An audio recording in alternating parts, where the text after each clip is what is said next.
Halo teman-teman, kami dari kelompok 5 akan mempresentasikan tentang tinjauan umum sistem informasi akuntansi atau biasa disebut SIA. Izinkan saya memperkenalkan anggota-anggota yang ada dalam kelompok kami. Yang pertama itu Taufik Iksan, yaitu sebagai leader atau kapten kami. Yang kedua itu Iksan Kamil, saya sendiri. Yang ketiga itu ada Sandi Parsatan Nasution.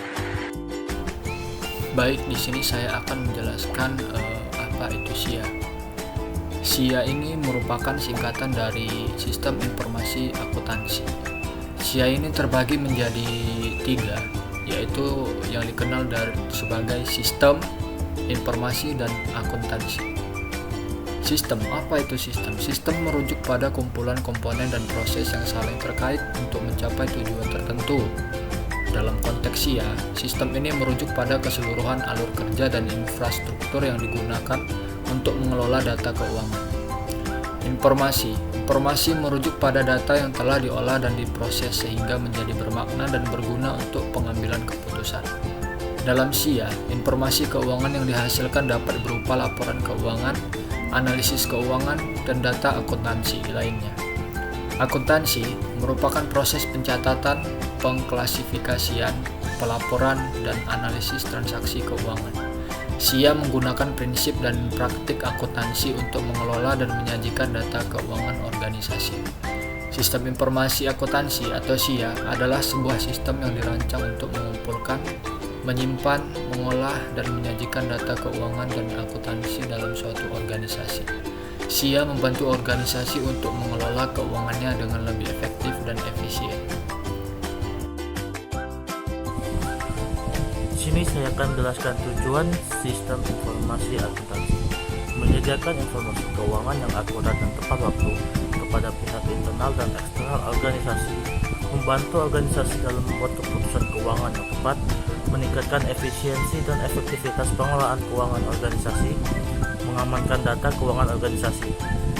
Kemudian manfaat sistem informasi akuntansi, meningkatkan akurasi dan ketepatan waktu informasi keuangan, meningkatkan efisiensi dan efektivitas pengelolaan keuangan, membantu organisasi dalam membuat keputusan keuangan yang tepat, dan meningkatkan keamanan data keuangan.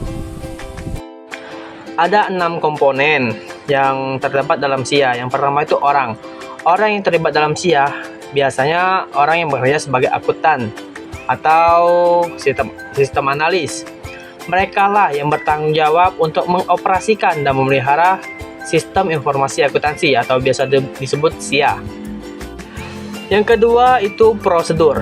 Prosedur yang digunakan untuk mengumpulkan, menyimpan, mengelola, dan menyajikan data keuangan dan akuntansi.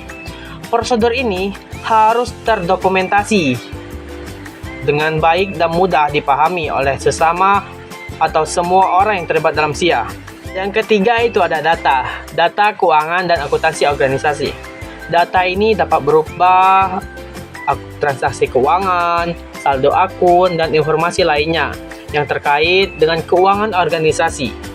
Data yang akurat dan lengkap sangat penting untuk menghasilkan informasi keuangan dan reliable. Yang keempat itu ada software atau perangkat lunak. Software yang digunakan untuk mendukung sistem informasi akuntansi. Software ini dapat berupa program akuntansi, database, dan program lainnya yang digunakan untuk mengolah data keuangan dan akuntansi. Software yang tepat dapat membantu meningkatkan efisiensi dan efektivitas sistem informasi akuntansi. Yang kelima itu ada infrastruktur teknologi. Apa sih teknologi informasi yang digunakan untuk mendukung SIA? Infrastruktur ini dapat berupa komputer, server, jaringan, dan perangkat lainnya yang digunakan untuk menyimpan dan memproses data keuangan dan akuntansi. Yang terakhir itu pengendalian. Pengendalian yang digunakan untuk memastikan SIA berjalan dengan baik dan aman. Pengendalian ini dapat berupa pengendalian internal, pengendalian akses, dan pengendalian lainnya yang digunakan untuk melindungi data keuangan dan akuntansi dari penyalahgunaan. Jadi, kesimpulannya, komponen SIA merupakan elemen penting dalam pengelolaan keuangan organisasi. Memahami dan menjaga komponen SIA dengan baik dapat membuat organisasi meningkatkan efisiensi, efektivitas, dan keamanan pengelolaan keuangan. Nah, jadi mungkin cukup disampaikan di situ penjelasan atau presentasi dari kelompok kami. Apabila ada kata yang salah, kami mohon maaf. Terima kasih atas perhatiannya.